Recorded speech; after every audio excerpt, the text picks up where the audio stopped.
Assalamualaikum warahmatullahi wabarakatuh.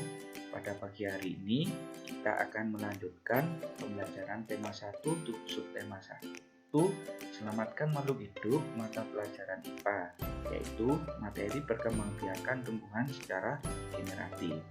Oke, kita lanjut ke materi. Kemarin kita sudah tahu bahwasannya alat perkembangbiakan tumbuhan itu terdapat di bunga dan bijinya. Nah, kemudian perkembangbiakan pada tumbuhan dibagi menjadi dua, yaitu secara generatif dan vegetatif. Pada pagi hari ini, yaitu perkembangbiakan tumbuhan secara generatif. Apa itu perkembangbiakan tumbuhan secara generatif? Yaitu perkembangbiakan yang terjadi melalui peleburan sel kelamin jantan dan sel kelamin betina. Jadi prosesnya yaitu melalui proses penyerbukan dan pembuahan. Apa itu penyerbukan? Yaitu proses melekatnya atau jatuhnya serbuk sari alat kelamin jantan ke kepala putih atau alat kelamin betina. Jadi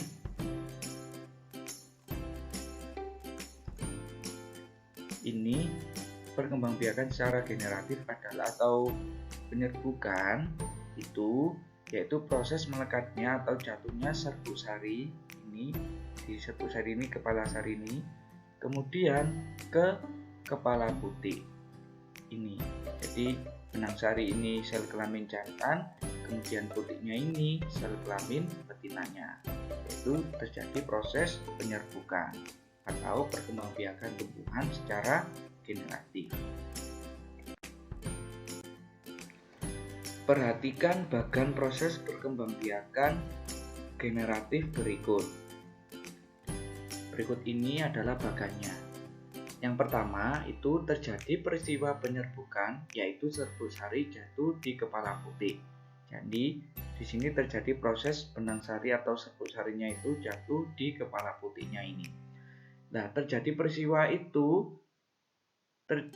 disebut dengan peristiwa pembuahan, yaitu meleburnya sel kelamin jantan dengan sel kelamin betina atau serbuk sari dengan dengan putih. Setelah itu terjadi proses peleburan antara keduanya menghasilkan sebuah zigot. Jadi zigot itu adalah gabungan dari sel kelamin betina itu dan juga sel kelamin jantan. Kemudian zigot itu tumbuh menjadi embrio atau tunas tumbuhan di dalam biji. Jadi zigot itu tumbuh menjadi embrio di dalam tunas tumbuhan ini di dalam biji. Kemudian biji itu berada di dalam buahnya. Nah, bijinya itu ditanam dan akan tumbuh menjadi tumbuhan baru. Ini kemudian ditaman dan muncullah tumbuhan baru.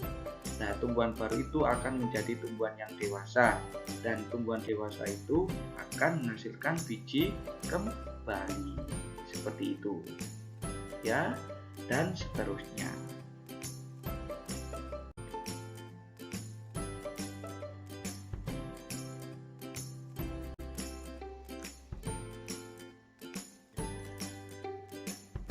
Oke, selanjutnya adalah macam-macam penyerbukan berdasarkan perantaranya. Itu yang pertama adalah penyerbukan melalui angin atau disebut dengan anemogami. Yaitu ciri-cirinya adalah mahkota bunganya berukuran kecil, warnanya tidak mencolok, memiliki tangkai sari yang panjang, tidak memiliki kelenjar madu, serbuk sarinya ringan, banyak dan berbulu, kepala putihnya besar dan kadang berbulu. Contohnya tumbuhan padi, jagung, kelapa sawit, dan lain-lain.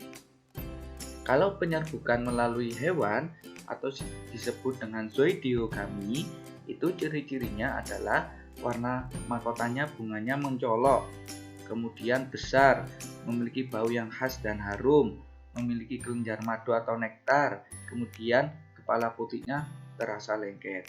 Contoh hewannya atau perantaranya adalah lebah, kupu-kupu, kelelawar, burung, atau serangga lainnya. Contoh tumbuhannya adalah mawar, melati, bunga sepatu, dan bunga kenanga. Selanjutnya, penyerbukan melalui air atau hidrogami. Proses ini terjadi karena bunga tumbuhan itu terendam air, bisa juga terkena air hujan, sehingga membuat serbuk sarinya itu rontok dan mendekati kepala putih. Tumbuhan ini atau tumbuhan dalam air itu contohnya seperti ganggang dan hibiscus. Yang terakhir adalah penyerbukan melalui manusia atau disebut dengan antropogami. Ciri-cirinya itu memiliki serbuk sari dan kepala putih yang tidak dalam satu duduk bunga atau bunga tunggal. Jadi bunganya itu berbeda atau bunganya itu ganda, bukan bunga tunggal. Kemudian kepala putihnya itu dalam kondisi tertutup sehingga serbuk sarinya itu sulit rontok. Hal itu menyebabkan harus ada bantuan dari manusia untuk membuka serbuk sarinya itu dan membuka kepala putihnya itu dan serbuk sarinya itu dirontokkan. Contohnya seperti pohon vanili, anggrek, dan salam.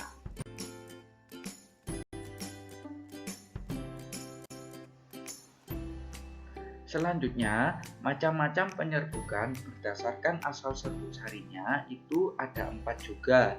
Yang pertama penyerbukan sendiri, penyerbukan tetangga, penyerbukan silang, dan yang terakhir penyerbukan basta. Penyerbukan sendiri atau autogami adalah serbuk sari jatuh di kepala putih pada bunga yang sama. Jadi bunganya ini bunga tunggal atau sama, cuma satu saja, itu disebut penyerbukan sendiri. Jadi serbuk sarinya ini jatuh ke kepala putih ini di bunga itu sendiri. Kemudian untuk penyerbukan tetangga atau geotonogami adalah penyerbukan di mana serbuk sarinya itu jatuh di kepala putih pada bunga yang masih satu tumbuhan. Jadi kalau penyerbukan tetangga ini bunganya itu masih dalam satu tanaman, tapi berbeda atau lain bunga. Di sini mungkin bunganya ada di sebelah atasnya, yang satunya di sebelah bawahnya, tapi masih dalam satu tanaman. Kalau penyerbukan sendiri tadi itu cuma bunga ini cuma di sini saja atau bunga tunggal ini. Kalau penyerbukan tetangga itu ada dua bunganya, tapi masih dalam satu tanaman. Di sini serbuk sarinya bunga yang satu ini jatuh ke kepala putih bunga yang ada di bawahnya, tapi masih dalam satu tanaman. Lain bunga, tapi masih satu tanaman. Kalau penyerbukan silang atau alogami adalah serbuk sarinya itu jatuh di kepala putih pada bunga lain yang sejenis, tetapi berbeda tumbuhan. Jadi, kalau penyerbukan silang itu tanaman lain tapi masih dalam satu jenis. Maksudnya adalah di sini itu tanamannya lain. Contoh di sini mungkin ada pot A, bunga ini terdapat di pot A. Kemudian kalau yang sebelah sini terdapat di pot B. Nah, tapi masih dalam satu sejenis. Kan ini sudah beda. Ada dua bunga namun berbeda tanaman. Ya, kalau yang penyerbukan tetangga tadi ada dua bunga tapi masih dalam satu tanaman. Kalau penyerbukan silang ini itu berbeda tanaman tapi masih dalam satu jenis. Contohnya di sini bunga mawar, yang di sebelah sini harus juga bunga mawar, tidak boleh bunga matahari atau yang lainnya. Jadi penyerbukan silang itu lain tanaman tapi masih dalam satu jenis. Kalau penyerbukan bastar atau hibridogami adalah serbuk sari jatuh di kepala putih pada bunga yang berasal dari tumbuhan yang berbeda varietas atau jenis.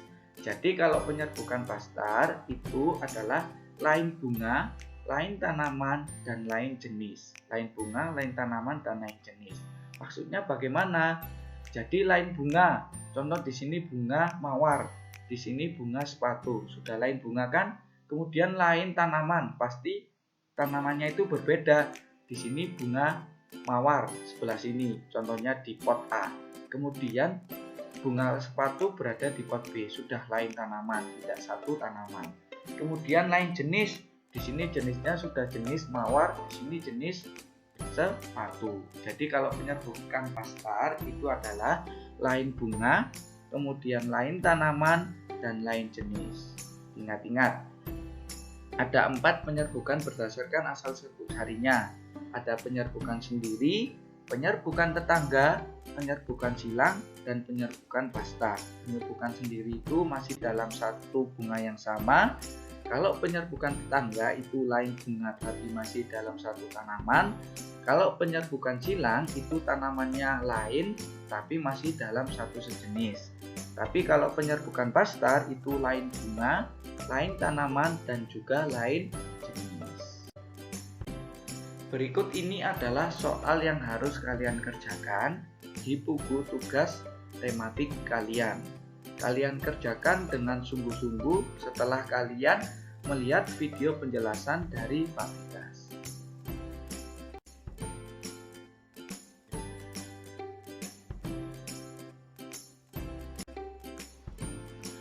Terima kasih. Apabila ada pertanyaan bisa japri ke Pak Vikas langsung. Selamat belajar dan tetap jaga kesehatan. Walaupun banyak tugas-tugas dari Bapak Ibu Guru, tetap semangat ya anak-anak. Jangan lupa, sudah kelas 6 harus bertanggung jawab terhadap tugas-tugasnya.